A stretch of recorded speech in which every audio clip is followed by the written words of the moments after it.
আসসালামাইকুম, hello everyone, নিজম কিচেনে সবাইকে স্বাগতম। আজকে আমি রান্না করবো মিষ্টি কুমড়ো দিয়েছি গুঁড়ো চিংড়ি। দেখেন আমি কুমড়োটাকে সুন্দর করে কেটে কেটে ধুয়ে নিছি, চিংড়ি মাছগুলো ধুয়ে নিছি, হলুদ লবণ মাখিয়ে নিছি। মাছগুলোকে আমি সুন্দর করে একটু ভেজে নিব। চুলায় কড়াই বসাই দিচ্ছি। এখন আমি মাছগুলোকে ছেড়ে দিব। চিংড়ি মাছগুলো একটু ভালো করে ঘ্রাণ করে, এই জন্য আমি মাছগুলো একটু ভেজে নিব।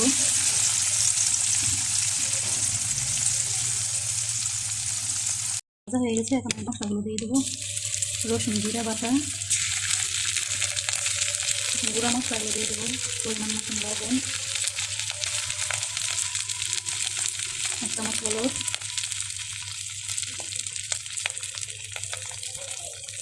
1 চামচ ধনিয়ার গুঁড়া, সামান্য পরিমাণ মরিচের গুঁড়া। মশলাটাকে আমি সুন্দর করে কষিয়ে নেব, একটু পানি দিয়ে কষিয়ে নেব।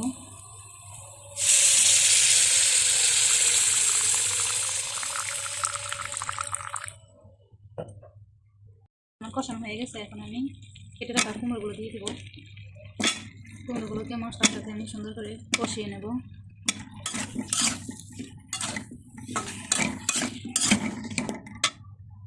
কষানো হয়ে গেছে, এখন আমি পানি দিয়ে দেবো।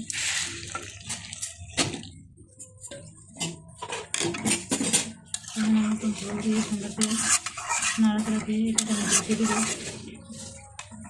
হয়ে গেছে, এখন আমি ফোড়নি দিয়ে নামিয়ে নেব। কড়াইতে তেল দিয়ে দিছি, এখন আমি পেঁয়াজ দিয়ে দেবো। পেঁয়াজটা আমি সুন্দর করে পুড়িয়ে পরে আমি কুমড়ো দিয়ে দেবো। পেঁয়াজটা আমার পোড়ানো হয়ে গেছে, এখন তরকারিগুলো দিয়ে তরকারিটা বাগার দেওয়া শেষ, এখন আমি নামিয়ে নেব। তরকারিটা হয়ে গেছে, আমি এখন নামিয়ে এনেছি। কেমন হলো তরকারির রান্নাটা আপনারা অবশ্যই অবশ্যই কমেন্টস করে জানাবেন, আর আমার পেজটাকে ফলো দিবেন, আমার ইউটিউব চ্যানেলটাকে সাবস্ক্রাইব করবেন। আবার কোনো নতুন রেসিপি নিয়ে আপনাদের মাঝে হাজির হবো ইনশাআল্লাহ। সে পর্যন্ত ভালো থাকুন, সুস্থ থাকুন, আল্লাহ হাফিজ।